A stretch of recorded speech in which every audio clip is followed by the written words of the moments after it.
Before we get started on our lunch presentation, first let me introduce myself. My name is Michael Fugler, and I'll be your host for the lunch and introduce the speakers.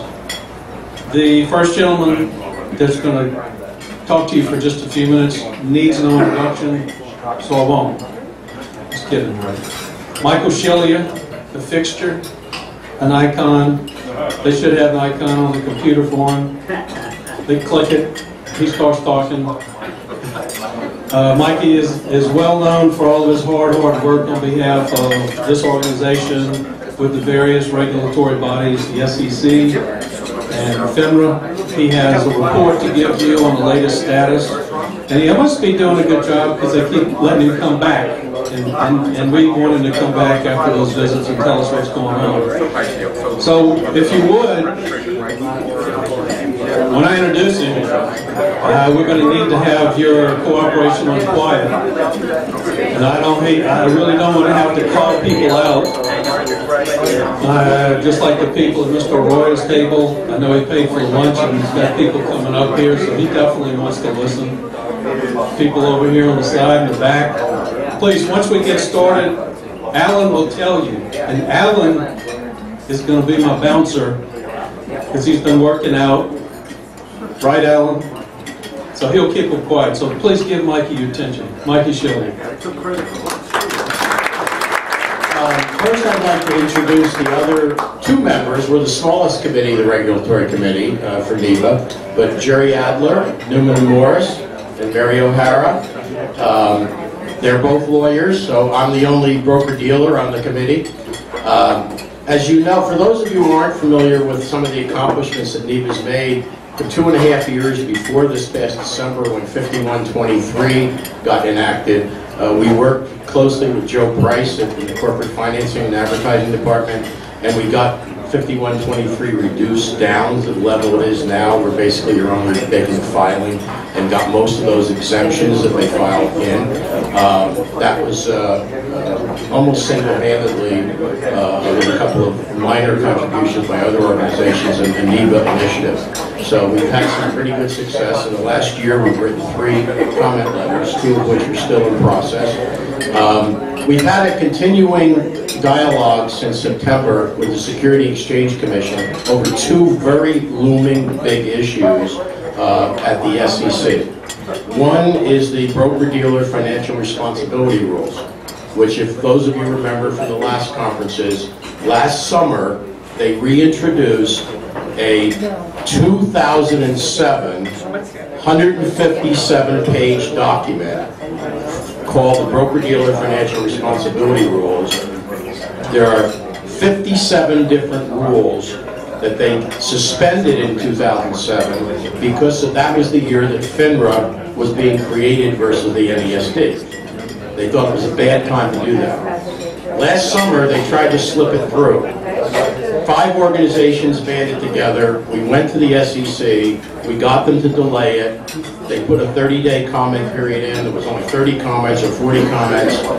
In September, we got them to change and or drop 13 of the initiatives in one meeting, which had to be like a record for the SEC.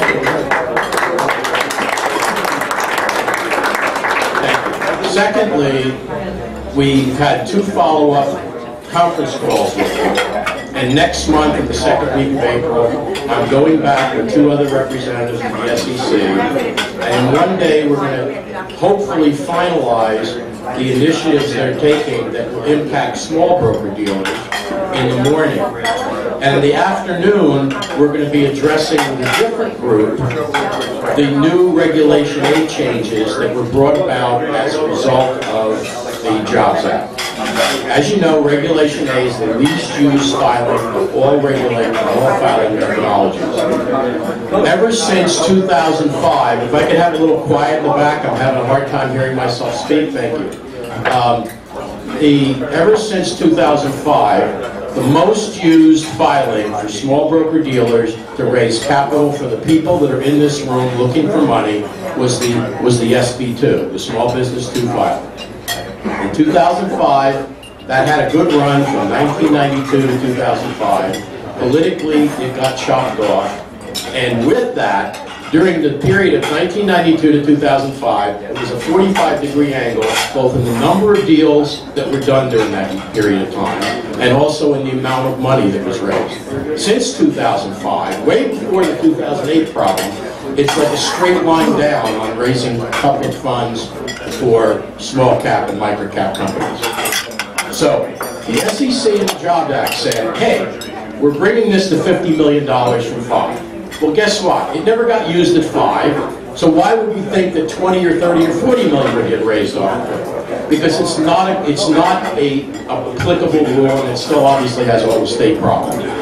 So we went in as an organization and have told the folks, don't just go in and do the minimum like you're doing on the public advertising thing that Mary Shapiro ran before she left.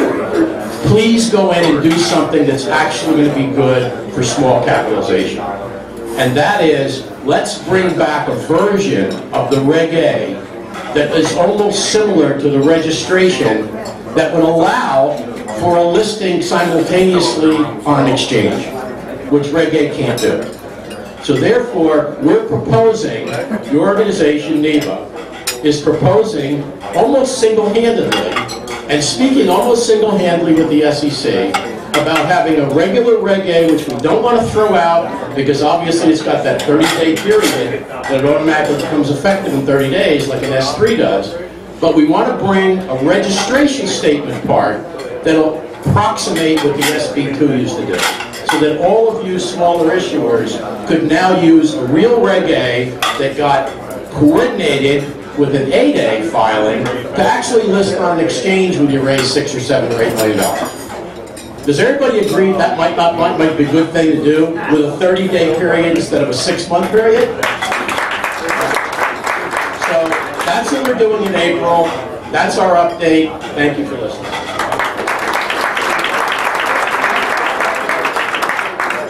Thank you, Michael, for the good work on behalf of NIBA. We appreciate it. Mr. Hawk, if you remember, where is he? Is he hiding out? There you are. So, I couldn't help but change my presentation just slightly after your conciliatory comment at lunch. So, make sure I can get this.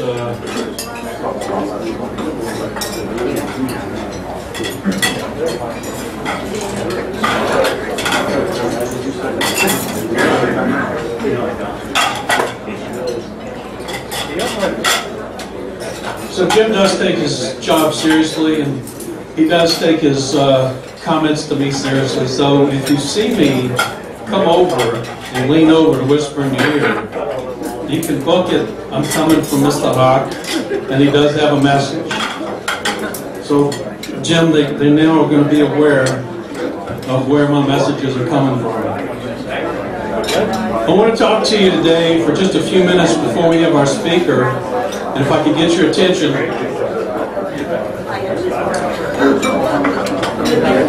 What we're going to talk about now is the top 5 issues facing BDs, and why is that subject matter relevant? The guest speaker that we have today, David Drake, I'm going to introduce in a minute, who's sitting here off to my left. David and I have been friends for the last few years. We've been speaking in different parts of the country, David around the world in different areas. He took a real interest in the Jobs Act and crowdfunding. You know, listen, people in the back, I know it's, you know, you're doing it with me, but I sure hope you're not going to do it with David. Can you just give us a few minutes and carry conversation? There's plenty of time today to talk when we get through with this. Thank you. So David and I, in addition to being on panels and delivering speeches on various subject matters emanating from the Jobs Act and emanating from crowdfunding, or collaborating on writing articles for Forbes magazine. And one of the articles that we're currently working on is the top 5 issues facing BDs. What I thought was, okay, we can write this article, see it printed, mention a couple things about NIBA and what's going on, and wrap it up. But I thought what would be better, and I talked to David about it, I said, let's collaborate. Let me put together what I think would be a number of issues that's worth talking about. And then let's bring it to the floor at NIBA at lunch. And let's offer to the people that are in this room the opportunity to collaborate with us on not only this article that's going to come in for us, but on others. Let's see what their views are. Let's see what their opinions are, rather than us try to single-handedly, subjectively pick out the top 5 issues. Let's get some feedback. So what this short presentation by me and further presentation by David is about is to see if there are people in this room that would be interested in working with us, and working with me particularly, as a liaison with David and some other groups that are out there, to come up with some thoughts, share your vision and thoughts, to come up with some quotes that as I'm writing the article I can incorporate your name, your firm, your ideas and your quote in our articles that we're writing. I think it would be an interesting opportunity, and rather than just the two of us take it and keep it for ourselves, I thought we'd come here and see if some of you might be interested in taking a part in it and helping us out. These ideas are not in any particular order. They are the result of research on the internet, collaboration with talking with some of the regulators. Forbes, I think, really needs no introduction. You're familiar with who they are and what they do. Thomas Reuters is also conjointly going to be involved in the process. You know who they are. So we, as the BDs in this room, the BDs are under intense scrutiny and increased scrutiny. It used to be just from the regulators, and now it's from investors. And the social media platforms that are out there make it lightning fast. So what are these big issues? These are some that we've come up with. What do you think? Sales practices, suitability outside business activities and selling away, sales practice monitoring, products extensively reviewed internally, firm supervisors understanding the products, reps must be trained and supervised, risk disclosed such that the average investor can understand. Regulatory change, complex investments. You know, there's been some speeches by Mr. Richard Ketchum and others in the lead of FINRA and management. What do we mean by complex products? Well, so far there just doesn't seem to be a legal definition. The new suitability rule 2111 and know your customer rule 2090. We're going to have to figure out and be prepared to defend what are complex issues, because they're going to come in and say, well, that is a complex issue. Well, if you don't have clarity and you don't have a legal definition, you have a gray area, which is the favorite area for regulators, and makes it complicated to defend. Suitability review. There's a lot of new notice to members. 1255 just being one, talking about that suitability rule. Product education, complexities and risk of products, operational processes, failure to follow written supervisory policies and procedures, correspondence and email. I can tell you that I have learned the hard way of being involved with firms, and I am amazed. And this is a lesson that I was very happy to learn without having an issue. But I think many of you, if you haven't learned it, it's so common sense and so simple. But people hire these illustrious compliance firms who have brilliant software programs to kick out written supervisory procedures manuals. And there's a tendency for people to think that the bigger it is, and the prettier it is, and the better it's indexed, the better off you are for protection. I don't think that's the case. I think that the shorter it is, the simpler it is, and the less there is in the index, the better you are, because the first thing that they do in an audit, which I didn't realize until I had to be in charge of one myself, is they come in and they ask you, let's see the time period that's being audited, let's see the written supervisor's procedures manual. They're going to go downstairs, they have it on their computer, they load it up, and then they just start from beginning to end to figure out what you don't do. And the thing that's the most surprising that I share with you here is how many people are in a supervisory capacity of some kind, or that are just registered reps, who have gone to these annual meetings where you go and they talk about the written supervisory procedures manual and they have to sign off that they read it, that they understand it, and then they talk about blah, blah, blah. Nobody really read it, they just read the form because it's one page, 8.5 by 11, and you just have to check the box, initial it, and date it. And I'm going to tell you that if you thought it was difficult before, this is an area of serious concern because if you come in and start at the beginning and go to the end with the written supervisory procedures manual. So I would encourage you to all go back and read it and have your firm read it and recognize, I think many people are in denial, they didn't read it at the annual compliance meeting. They didn't read it before, they didn't read it after. And many of them have never read it. So be advised, that's an area of concern that's going to be coming in here. Correspondence and email, another big issue. Evaluation issue.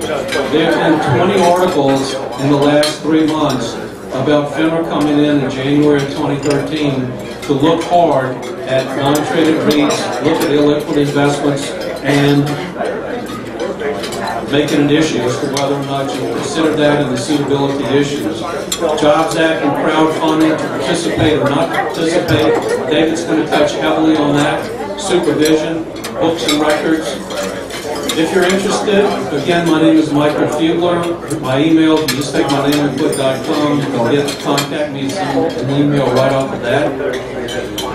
I would appreciate if, before we leave this conference, if those of you might take an interest in this, we're serious about the articles are being written.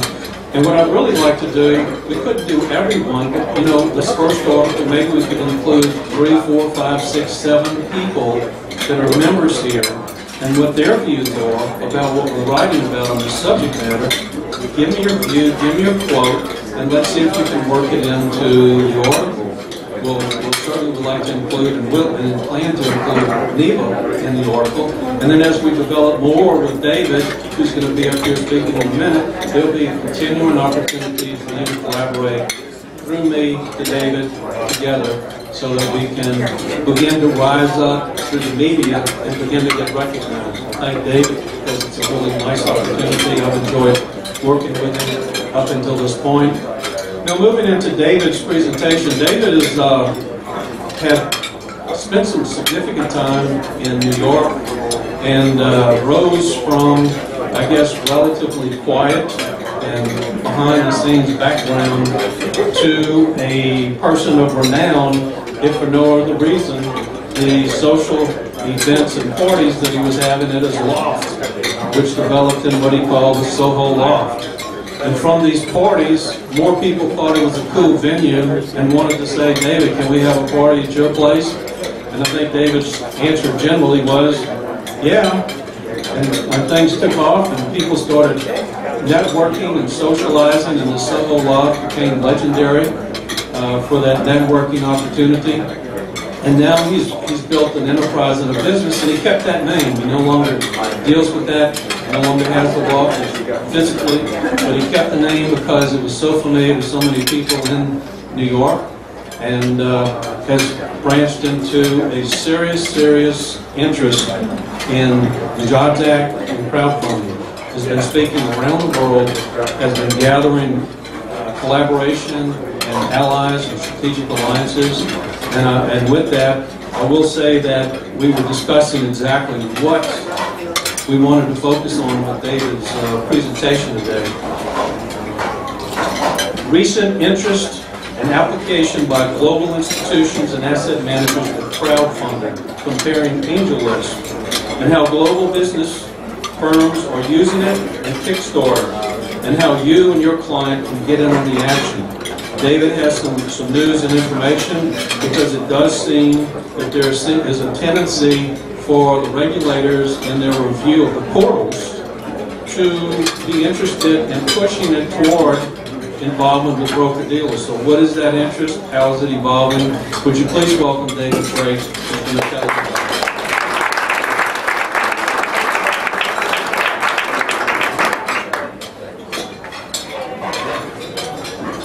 Hello everybody, my name is David Drake. I'm with a company called LDJ Capital. Michael, thank you for the introduction. Michael and I have been working, collaborating on Forbes articles. I write weekly for them.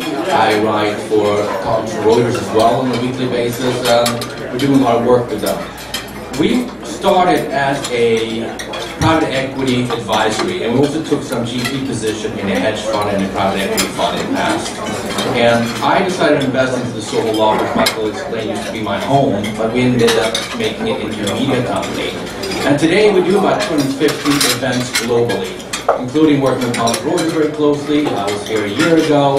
And I'm going to talk about today a little bit what's happening to the broker dealers and asset managers globally in conjunction with social media, that you heard before earlier, as well as crowdfunding and what's happening there with broker-dealers and asset managers globally. Social media is probably one of the biggest, strongest things going today in the next couple of years.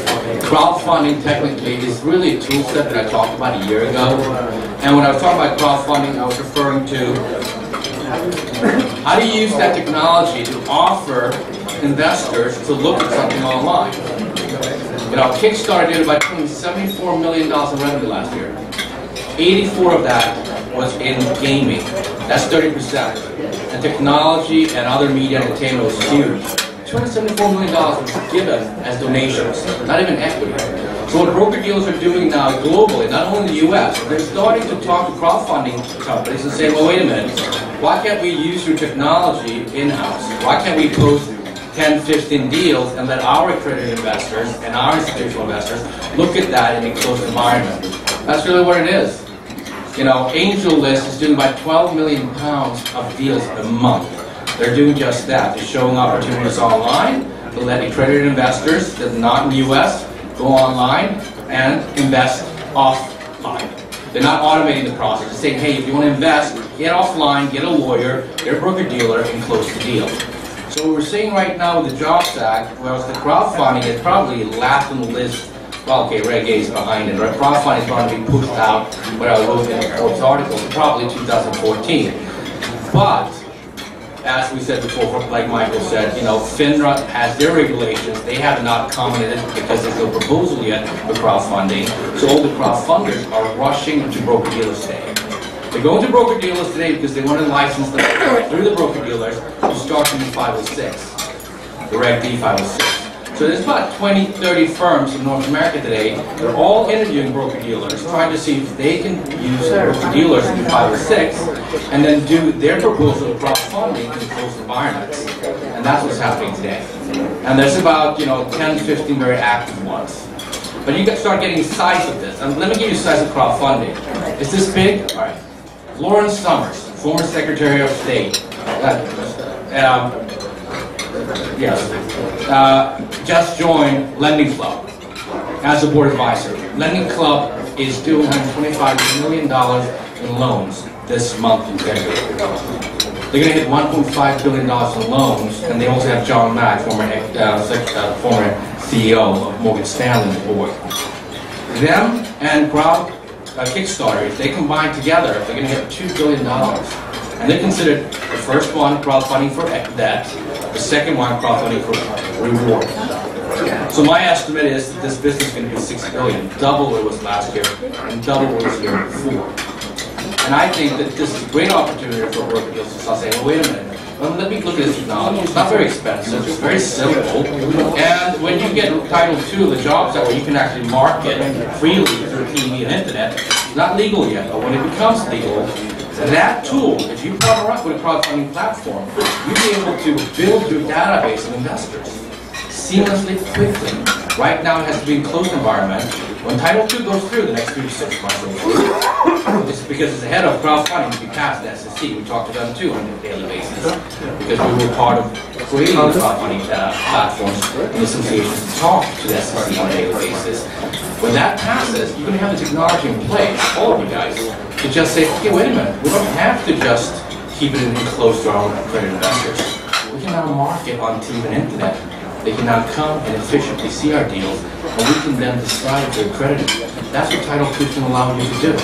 So when Title II comes and you're not ready with technology to take advantage of it, you're going to see your competitors go on TV You're going to see them do email campaigns, and you're going to see them go on radio and come to conferences like this, and they're going to be able to dial mine and find all the accredited investors.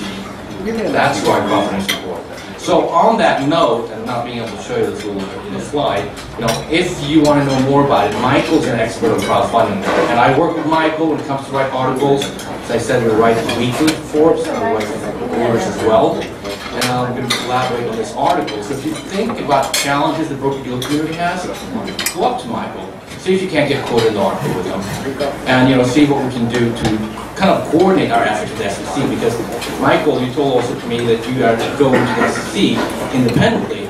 Well, the crowdfunding community with me is going to the SEC independently, and many other groups as well. And there's no reason they can't collaborate. For instance, we're going to do an event with Thomson Reuters. The American Mergers and Acquisition Association in Boston is also going down to the SEC, talking to them on an independent way. There's a lot of different groups talking to the SEC independently, and they're not really overlapping, but they are value added because they need more broker dealers to do deals for them in the smaller markets. That's a little bit about me. Thank you for listening. Enjoy it.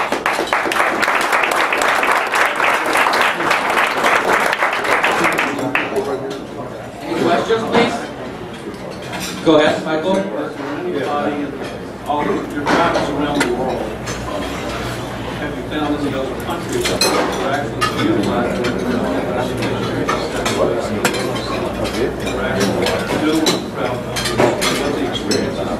All right, look, the question from Michael is anybody doing crowdfunding for equity right now abroad? Yes. Okay, remember, when we say crowdfunding, there's 4 variances. You got donation, your credit card, you Red Cross some money, rewards, Kickstarter, you get something in exchange later on. Maybe a ticket, maybe CD, maybe something. Then you got debt. Like I said, lending club's going to do $1.5 billion this year. It's big. Then you got equity, not legal in the US bank. However, abroad, like Austria, Sweden, Holland, France, UK, Hong Kong, Australia, soon to be Italy, it's legal to do crowdfunding for equity. I've read their exemptions and why they can do it. I've written about it. Using exemptions, the US is about to change the law for crowdfunding. But crowdfunding is very hyped up. I think the technology is great for you. The rest is just hype. Use the technology and wait for Title II, where you can actually start advertising and collect your own accredited investors, institutional investors. I saw another question over here. So the rules for the SEC, they were in July last year. Do you honestly think the SEC is going to lift the general solicitation? Are the SEC going to lift the general solicitation rules? That was the question. Now, on a similar note, I wrote an article about a month ago about the different steps the SEC has to go through, that process, and why crowdfunding will be delayed to next year. And yes, July 4th was the date the non-solicitation was going to be removed. Till today, it has been done. August 29th last year, the commissioners voted on a proposal. All 4 voted, well, 4 out of 5 voted for it. And they were upset that Mary Shapiro was delaying because it should have been a ruling, not a proposal. She resigned. Now we have Walter. We might have White coming in. That all delays it. But from the word of what's going on at SEC, my understanding is Title II is on the top of their list. They're deciding are they going to implement it the way it's written, or are they going to add steps to it. I think we can see something under Walters potentially within 3 to 4 months. But that all depends on what happens with White. Go ahead. Are there any conversations about what these other provisions could theoretically be as part of this? We haven't seen the proposal yet for what that could be. Yes, there are. What you can do is you can go to sec.gov and look at the commenting of what people have put in. And you'll start seeing what people have been proposing. For instance, the North American Securities Administration Association, wrote a letter in July, and I liked it. They said, well, why can't you have Form D submitted before you do a Reg D 506? That's what they suggested. On the other hand, people tell me from the SEC, look, even though we have Form D, nobody really looks at it. We have, there's too many. So that is one suggestion I like, but I don't know if they're going to implement that. Maybe that's on the table, but you can look online at SEC there. Is there one last question? Do you know of any, is there any prohibition still for anybody in the U.S. that's programming their soliciting these other countries?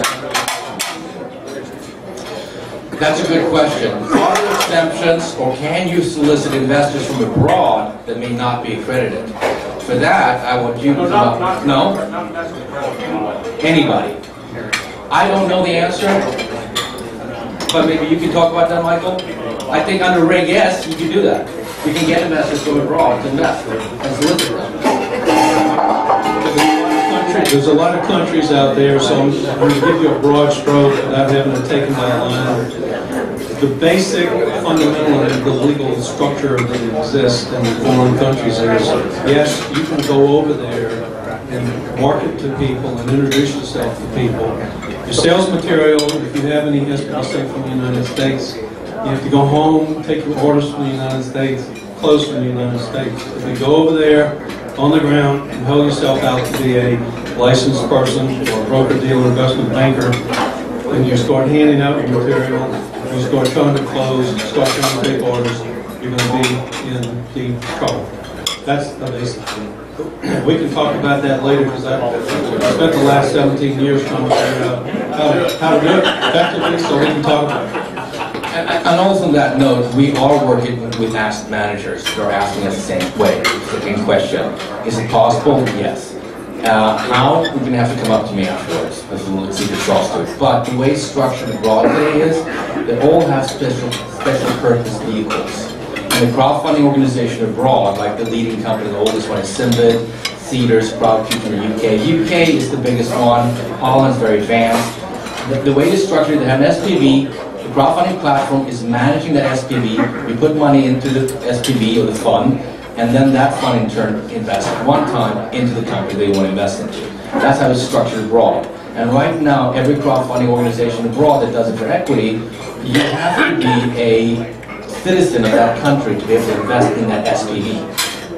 And you can't invest if you're not. So if you're in the UK, only UK citizens can invest. Hopefully that answers me, Michael, me your question. Yes, go ahead.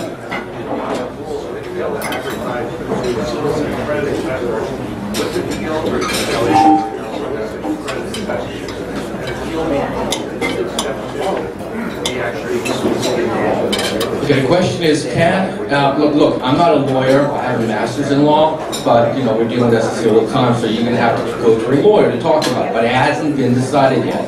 Can you solicit investors without having a deal? It says that if you do Reg D 506, you can generally solicit, so you have to have a deal. But there's the answer. Does it work?